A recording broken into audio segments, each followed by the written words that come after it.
नमस्कार, हमारे खास शो स्पेशल रिपोर्ट में एक बार फिर से आपका स्वागत है। मैं हूं मनोज मानस और आज हम सबसे पहले बात करेंगे देश विदेश की कुछ खास और अहम खबरों की। आज हम सबसे पहले बात करेंगे भारत और मॉरिशस के बीच द्विपक्षीय मुद्दों पर चर्चा और दोनों देशों के बीच समझौता ज्ञापन पर हस्ताक्षर की। साथ ही पड़ोसी देश नेपाल में तनाव के हालात में अंतरिम सरकार की बात हम करेंगे कि कैसे नेपाल के हालात, इस पर भी हम पूरी रिपोर्ट आपको दिखाएंगे।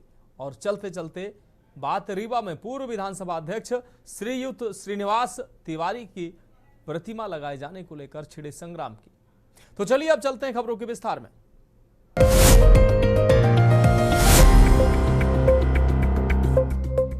तो स्पेशल रिपोर्ट में पहली हम रिपोर्ट का रुख करेंगे। काशी में बृहस्पतिवार को भारत और मॉरिशस के प्रधानमंत्री के बीच द्विपक्षीय मुद्दों पर चर्चा हुई। इस दौरान दोनों देशों के बीच समझौते ज्ञापन पर हस्ताक्षर किए गए।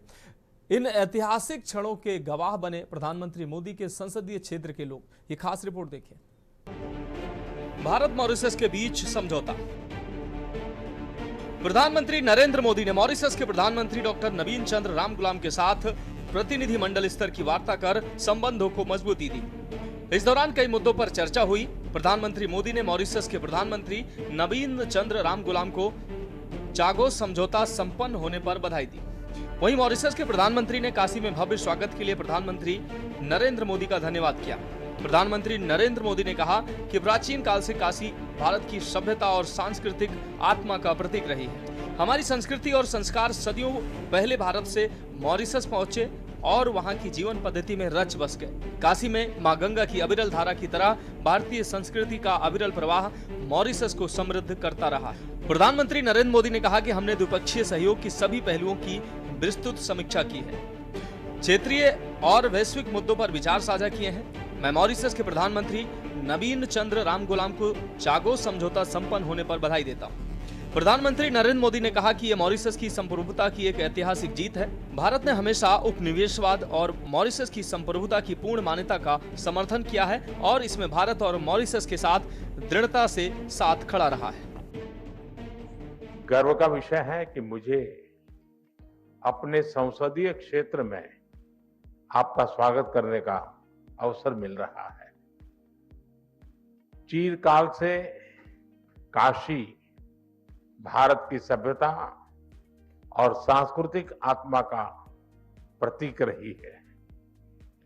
हमारी संस्कृति और संस्कार सदियों पहले भारत से मॉरिशस पहुंचे और वहां की जीवन धारा में रच बस गए। काशी में मां गंगा के अविरल प्रवाह की तरह भारतीय संस्कृति का सतत प्रवाह मॉरिशस को समृद्ध करता रहा है। और आज जब हम मॉरिशस के दोस्तों का स्वागत काशी में कर रहे हैं, यह केवल औपचारिक नहीं बल्कि एक आत्मिक मिलन है। इसलिए मैं गर्व से कहता हूं कि भारत और मॉरिशस सिर्फ पार्टनर्स नहीं बल्कि एक परिवार है। फ्रेंड्स, मॉरिशस भारत के नेबरहुड फर्स्ट नीति और विजन महासागर का एक महत्वपूर्ण स्तंभ है। मार्च में मुझे मॉरिशस के राष्ट्रीय दिवस समारोह में शामिल होने का सौभाग्य मिला। उस समय हमने अपने संबंधों को एनहांस स्ट्रेटेजिक पार्टनरशिप का दर्जा दिया। आज हमने द्विपक्षीय सहयोग के सभी पहलुओं की विस्तृत समीक्षा की। क्षेत्रीय और वैश्विक मुद्दों पर भी विचार साझा किए। प्रधानमंत्री नरेंद्र मोदी ने कहा कि मॉरिशस के विकास में एक विश्वसनीय और प्राथमिक साझेदार होना भारत के लिए गर्व की बात है। आज हमने मॉरिशस की आवश्यकताओं और प्राथमिकताओं को ध्यान में रखते हुए एक विशेष आर्थिक पैकेज का निर्णय लिया है। ये इंफ्रास्ट्रक्चर मजबूत करेगा, रोजगार के नए अवसर पैदा करेगा और स्वास्थ्य सुविधाओं को सुदृढ़ करेगा। भारत के बाहर पहला जन औषधि केंद्र अब मॉरिशस में स्थापित हो चुका है। फ्रेंड्स, मैं प्रधानमंत्री रामगुलाम जी और मॉरिशस के लोगों को चागोस समझौता संपन्न होने पर हार्दिक बधाई देता हूं। ये मॉरिशस की संप्रभुता की एक ऐतिहासिक जीत है। भारत ने हमेशा डीकोलोनाइजेशन और मॉरिशस की संप्रभुता की पूर्ण मान्यता का समर्थन किया है और इसमें भारत मॉरिशस के साथ दृढ़ता के साथ खड़ा रहा है। फ्रेंड, मॉरिशस के विकास में एक विश्वसनीय और प्राथमिक साझेदार होना भारत के लिए गर्व की बात है। आज हमने मॉरिशस की आवश्यकताओं और प्राथमिकताओं को ध्यान में रखते हुए एक स्पेशल इकोनॉमिक पैकेज पर निर्णय लिया है। मॉरिशस के पीएम ने उठाया डिएगो गार्सिया का मुद्दा। काशी में द्विपक्षीय वार्ता के दौरान मॉरिशस के प्रधानमंत्री डॉक्टर नवीन चंद्र रामगुलाम ने प्रधानमंत्री मोदी से डिएगो गार्सिया सहित चागोस द्वीप समूह पर चर्चा की। अमेरिका और ब्रिटेन से जुड़ा ये विवाद मॉरिशस के साथ ही भारत के लिए भी चिंता का विषय बना हुआ है। ऐसे में मॉरिशस के प्रधानमंत्री ने पीएम मोदी से इस पर चर्चा की। ऐसे में अब अमेरिका और ब्रिटेन की बेचैनी बढ़ सकती है। आपको बता दें कि प्रधानमंत्री नरेंद्र मोदी मार्च में मॉरिशस गए थे। वहां प्रधानमंत्री नवीन चंद्र रामगुलाम ने उन्हें देश के सर्वोच्च नागरिक सम्मान grand commander of the order of the star and की ऑफ द इंडियन ओशन से सम्मानित किया था। प्रधानमंत्री मोदी इस सम्मान को पाने वाले पहले भारतीय थे। मोदी ने वहां वेल का पौधा भी लगाया था। स्पेशल डेस्क के न्यूज इंडिया। तो स्पेशल रिपोर्ट में फिलहाल वक्त एक अहम ब्रेक का है। ब्रेक के बाद अगली रिपोर्ट का रुख करेंगे।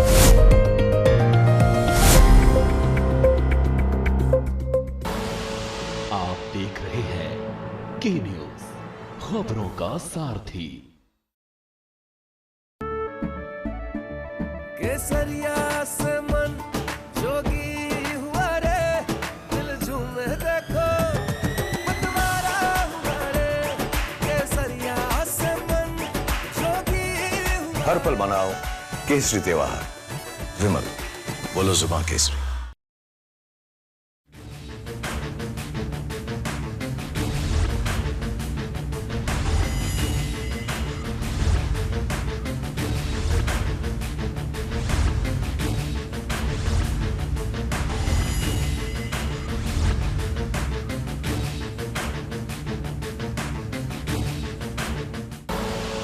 आप देख रहे हैं के न्यूज, खबरों का सारथी।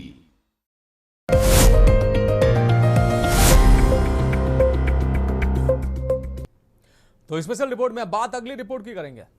तख्ता पलट के 2 दिन बाद भी नेपाल में नई सरकार को लेकर तस्वीर साफ नहीं है। नए नए नाम और चेहरे को लेकर भ्रम लगातार बना हुआ है। भ्रम की स्थिति लगातार बनी हुई है। इस बीच आर्मी हेडक्वार्टर के बाहर जैन जी समर्थकों के बीच में आपस में ही मारपीट शुरू हो गई। आर्मी हेडक्वार्टर के बाहर युवाओं के बीच बहस हुई और फिर युवा आपस में ही भिड़ गए। आर्मी हेडक्वार्टर में अंतरिम सरकार बनाने को लेकर बातचीत चल रही है। इस बीच जैन जी प्रदर्शनकारी 2 गुटों में बंट गए और उनके बीच मतभेद तब चरम पर पहुंच गए जब वो आपस में ही भिड़ गए और बीच सड़क पर उनके बीच मारपीट शुरू हो गई। इस खास रिपोर्ट में देखिए। अंतरिम सरकार गठन के बीच घटनाक्रम। पूर्व पीएम केपी शर्मा ओली ने जेनजी प्रदर्शनकारियों को संबोधित किया और हिंसा व तोड़फोड़ की निंदा की। सेना मुख्यालय के बाहर अंतरिम नेतृत्व को लेकर जेनजी युवाओं के बीच बहस और टकराव हुआ। नेपाली सेना ने कर्फ्यू को बढ़ाया। सुप्रीम कोर्ट भवन में आग लगने के बाद सभी सुनवाई अनिश्चित काल के लिए स्थगित कर दी गई। प्रदर्शनकारियों के एकजुट ने पूर्व मुख्य न्यायाधीश सुशीला कार्की को अंतरिम सरकार का नेतृत्व सौंपने की सिफारिश की। देश भर की जेलों से 13,500 से ज्यादा कैदी भाग चुके हैं। त्रिभुवन इंटरनेशनल एयरपोर्ट को अनिश्चितकालीन समय के लिए बंद कर दिया गया है। विदेशी यात्री फंसे हुए हैं। नेपाल में फंसे भारतीयों के लिए एयर इंडिया ने स्पेशल फ्लाइट शुरू की। महत्वपूर्ण मोड़ पर नेपाल। नेपाल की स्थिति एक महत्वपूर्ण मोड़ पर है। एक ऐसा अवसर जब जन आंदोलन, युवा शक्ति और पारंपरिक राजनीतिक ढांचे एक दूसरे से टकरा रहे हैं। बहरहाल अंतरिम सरकार अगर तटस्थ, पारदर्शी और समयबद्ध हो तो ये देश के लोकतंत्र और सामाजिक न्याय के लिए एक सकारात्मक बदलाव ला सकती है। लेकिन इसमें कानूनी रूप से संवैधानिक सीमाएं, दलों की प्रतिद्वंदिता और युवा अपेक्षाओं को पूरा करने की चुनौती होगी। अंतरिम सरकार का मुख्य काम चुनाव करवाना हो सकता है, लेकिन चुनाव अधिकारी, संसाधन, निर्वाचन कानून और पारदर्शिता सुनिश्चित करना बड़ी चुनौती होगी। चुनाव की तिथि, मतदाता रजिस्ट्रेशन, मतपत्र सुरक्षा, चुनावी आयोग की स्वतंत्रता आदि विषय कानूनी मोर्चे पर महत्वपूर्ण होंगे। अंतरिम सरकार कानूनी चुनौतियां। संविधान में अंतरिम सरकार की विशेष व्यवस्था नहीं है। नेपाल का संविधान कहता है कि प्रधानमंत्री को संसद में बहुमत समर्थन के साथ चुना जाना चाहिए। यदि कोई ये कर ना सके तो संसद भंग हो सकती है। न्यायपालिका को राजनीतिक दबाव से बचाए जाने की आवश्यकता होगी, खासकर तब जब परिवर्तन या जांच प्रस्तावित हो। अंतरिम सरकार गठन की कोशिशें। आपको बता दें कि काठमांडू में हिंसा के बाद छिटपुट घटनाओं को छोड़कर हालात कंट्रोल में। इसके बाद भी आर्मी ने एहतियातन राजधानी और उससे सटे इलाकों में तीसरे दिन कर्फ्यू जारी रखा। इस बीच देश में अंतरिम सरकार बनाने की कोशिशें तेज हो गई। आर्मी हेडक्वार्टर में इसे लेकर जेनजी और अफसरों के बीच दूसरे दौर की बातचीत हुई। इससे पहले बुधवार शाम को भी पहले दौर की बातचीत में कोई नतीजा नहीं निकला था। सेना ने सभी पार्टियों और नेताओं से राय देने को कहा था। बता दें कि नेपाल में हिंसा में अब तक 31 मौतें हो चुकी, वहीं 1000 से ज्यादा लोग घायल हैं। वहीं ये देखना होगा कि अंतरिम सरकार को क्या केयर टेकर माना जाएगा या उसे पूर्ण कार्य क्षमता दी जाएगी, जैसे कि कानूनी सुधार, जांच, संवैधानिक संशोधन आदि। बहरहाल यदि अंतरिम सरकार निर्णय लेती है जो संसद पार्टी नेताओं या राज्यपाल राष्ट्रपति की स्वीकृति के बिना हो, तो कानूनी विवाद खड़े हो सकते हैं। अंतरिम सरकार के संभावित प्रभाव। जब बाहर से तार्किक नेतृत्व आएगा तो हिंसा कम हो सकती है, सार्वजनिक भय घट सकता है, भ्रष्टाचार, अभिव्यक्ति की स्वतंत्रता, न्यायपालिका की निर्भरता जैसे मुद्दों पर कार्रवाई हो सकती है। यदि चुनाव की समय सीमा तय हो जाए और वादे पूरे हों, तो युवा आंदोलन को भरोसा मिल सकता है। संविधान, मानवाधिकार आदि में सुधार होने से विदेशों में नेपाल की स्थिति अच्छी हो सकती, निवेश और सहयोग बढ़ सकता है।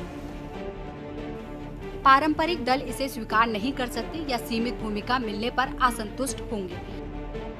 यदि अंतरिम सरकार कोई ऐसा कार्य करे जो संविधान या कानून के खिलाफ हो, तो न्यायालय में चुनौती होगी। सुशीला का अंतरिम पीएम बनना लगभग तय। नेपाल की पहली महिला चीफ जस्टिस रह चुकी सुशीला कार्की का अंतरिम पीएम बनना तय है। उन्हें जेनजी और काठमांडू के मेयर बालेन शाह का समर्थन है। लिहाजा सवाल उठ रहा है कि सुशीला अंतरिम सरकार में बालेन की प्रॉक्सी के तौर पर काम करेंगी। जब भी चुनाव होंगे, बालेन चुनाव लड़ेंगे। भारत के प्रति उनके नजरिए की बात करें तो बता दें कि भारत से उम्मीदों पर उन्होंने कहा कि भारत और नेपाल के रिश्ते बहुत पुराने हैं। सरकारें अलग अलग हो सकती हैं, लेकिन जनता का रिश्ता बहुत गहरा है। उनके बहुत से रिश्तेदार और परिचित भारत में। वो कहती हैं कि भारत ने हमेशा नेपाल की मदद की है। हम बेहद करीबी हैं। हाँ, जैसे रसोई में बर्तन एक साथ हो तो कभी कभी आवाज होती है, वैसे ही छोटे मोटे मतभेद हो सकते हैं, लेकिन रिश्ता मजबूत है। कौन है सुशीला कार्की? सुशीला कार्की किसान परिवार में जन्मी और 7 भाई बहनों में सबसे बड़ी हैं। उन्होंने बनारस हिंदू यूनिवर्सिटी BHU से राजनीतिक शास्त्र में मास्टर किया है। 1979 में वकालत में अपना करियर शुरू किया। 11 जुलाई 2016 से 6 जून 2017 तक नेपाल की पहली महिला मुख्य न्यायाधीश थी।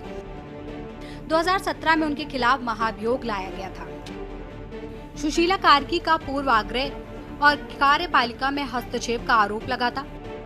सुशीला ने कई हाई प्रोफाइल मामलों में फैसले दिए। इनमें 2012 में पूर्व सूचना मंत्री जयप्रकाश गुप्ता को भ्रष्टाचार मामले में दोषी ठहराना प्रमुख है। DIG जय बहादुर चंद की DGP के रूप में नियुक्ति को रद्द किया। कोर्ट ने इसे सरकार की मनमानी और नियमों के खिलाफ बताया था। PM के लिए कुलमन गिसिंग का भी नाम। अंतरिम प्रधानमंत्री के लिए कुलमन गिसिंग का नाम आगे रखा। बता दें कि युवाओं ने आर्मी हेडक्वार्टर में हो रही बातचीत का विरोध करते हुए कहा कि मीटिंग में गलत लोगों को बुलाया जा रहा है। उन्होंने मांग करते हुए कहा कि ये बातचीत राष्ट्रपति भवन में हो, राष्ट्रपति को सार्वजनिक किया जाए। इन युवाओं ने राष्ट्रपति भवन में बातचीत की मांग की। जेनजी द्वारा जारी पत्र में कहा गया कि अंतरिम मंत्रिपरिषद का नेतृत्व करने के लिए सबसे योग्य और सबसे स्वीकार काठमांडू महानगर पालिका के प्रमुख आकर्षक नेता बालेन्द्र शाह भी दिखे, लेकिन उन्होंने इस प्रक्रिया में शामिल होने का पत्र भेजा है। नेपाली कांग्रेस ने संविधान में संशोधन की मांग की। नेपाली कांग्रेस ने जन जेड युवाओं और राजनीतिक दलों से शांतिपूर्ण तरीके से हल निकालने की अपील की है। फेसबुक पर जारी एक बयान में कहा गया कि हाल के प्रदर्शनों और उनके परिणामों ने देश में राजनीतिक शून्यता पैदा कर दी है, जिसके लिए तत्काल कार्रवाई की जरूरत है। राष्ट्रीय सहमति सरकार के गठन, संविधान में संशोधन की मांग की गई है ताकि 6 महीने के भीतर पार्टी का महाधिवेशन हो सके। भारतीय सीमा बल ने 35 कैदी पकड़े। नेपाल में लगातार बढ़ती अशांति के बीच पूर्व प्रधानमंत्री केपी शर्मा ओली, सीएनपी माओवादी सेंटर के अध्यक्ष पुष्प कमल दहल प्रचंड और सीएनपी एकीकृत समाजवादी के अध्यक्ष माधव कुमार नेपाल सहित कई वरिष्ठ नेताओं को नेपाली सेना ने शिवपुरी के एक सुरक्षित स्थान पर पहुंचा दिया है। वहीं भारतीय सशस्त्र सीमा बल एसएसबी ने अब तक नेपाल की जेलों से भागे 35 कैदियों को पकड़ा है। इनमें से 22 कैदी उत्तर प्रदेश में भारत नेपाल सीमा पर, 10 बिहार में और 3 बंगाल में पकड़े गए। अधिकारियों के अनुसार ये संख्या अभी और बढ़ सकती है। उधर रामछेपा जेल में गुरुवार को सुरक्षित बलों की गोलियों से 3 कैदियों की मौत हो गई। 14 कैदी घायल भी हुए। घायलों का इलाज जिला अस्पताल में जारी है। स्थानीय अधिकारियों ने बताया कि कैदी जेल से भागने की कोशिश कर रहे थे, उन्हें रोकने के लिए गोली चलानी पड़ी। फिलहाल जेल पर सेना का कंट्रोल है। स्पेशल डेस्क के न्यूज इंडिया। तो फिलहाल स्पेशल रिपोर्ट में अब बात अगले अहम रिपोर्ट की करते हैं। रीवा में पूर्व विधानसभा अध्यक्ष श्रीनिवास तिवारी की प्रतिमा को लेकर बखेड़ा चल रहा है। प्रतिमा पर संग्राम के हालात बने हुए हैं। प्रशासन बनाम कांग्रेस, श्रद्धांजलि और सियासत का माहौल बना हुआ है। इस खास रिपोर्ट में देखिए। कानूनी रूप से चौराहे या सार्वजनिक स्थानों पर प्रतिमाएं लगाने संबंधी आदेशों और कानूनों का पालन करना जरूरी है। बहरहाल रीवा कहें या विंध्य प्रदेश या फिर कहें पूरे समूचे मध्य प्रदेश का दुर्भाग्य है कि एक प्रतिमा को लेकर बखेड़ा खड़ा किया जा रहा है। बता दें कि पूर्व विधानसभा अध्यक्ष श्रीयुक्त श्रीनिवास तिवारी की प्रतिमा का रीवा में ही लगाने को लेकर प्रशासन और कांग्रेस आमने सामने है। कारण है रीवा प्रशासन द्वारा रोक लगाई जा रही है।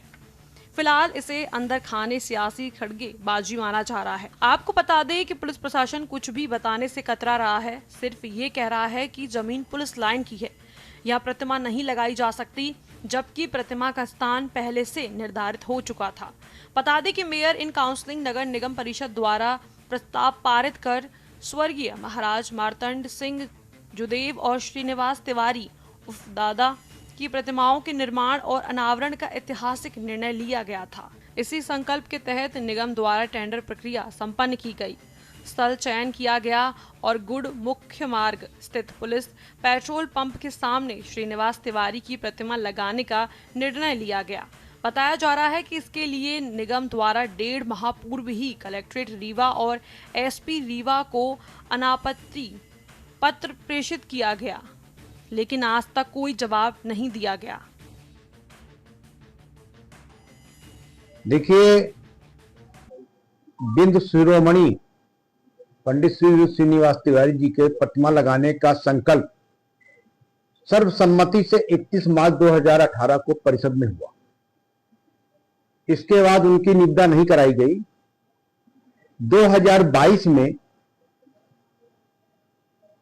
30/12/2022 को एक टेंडर निकाला गया, जिसमें 2 प्रतिमाओं को लगाने के लिए निविदा निकाली गई। एक स्वर्गीय महाराजा मार्तंड सिंह जी की और एक स्वर्गीय श्री श्रीनिवास तिवारी जी की, और उसका कार्यादेश 20/9/2023 को जारी किया गया। इसके बाद जब परिषद एमआईसी से पास हो गया संकल्प, तो इसके बाद कोई भी आपत्तियां नहीं थी। मूर्ति बन के तैयार हो गई। 10 दिन से पेडिस्टल का काम लगा हुआ था।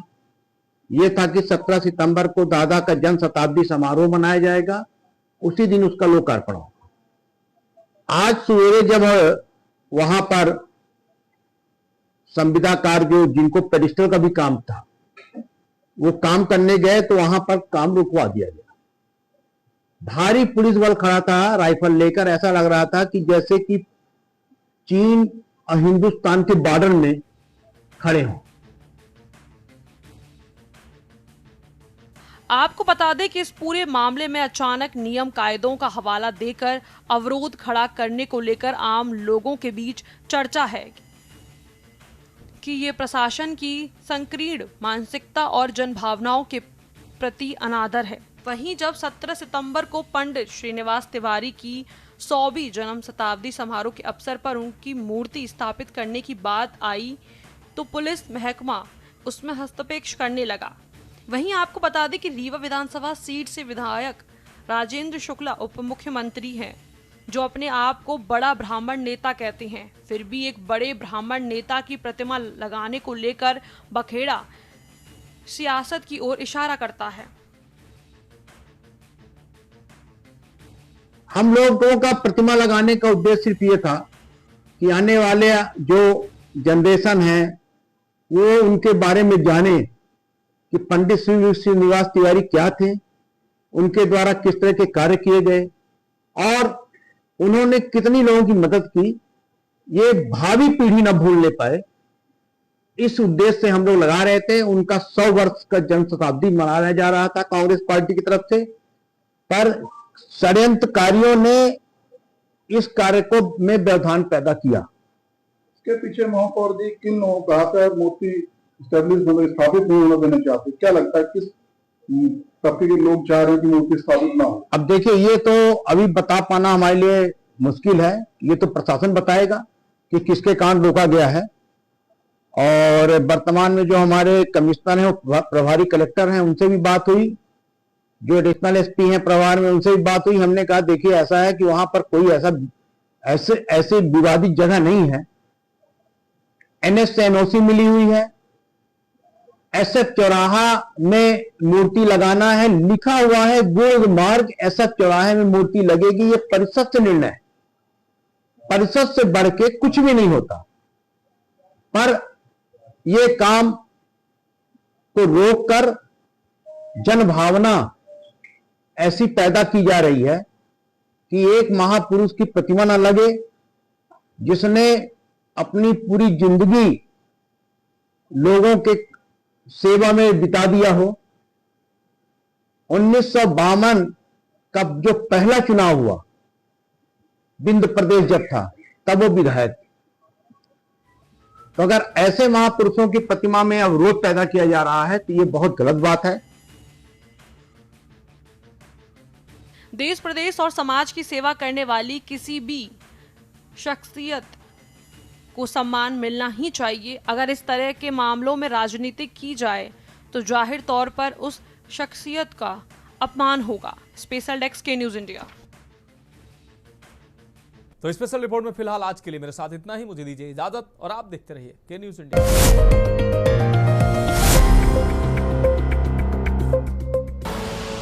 आप देख रहे हैं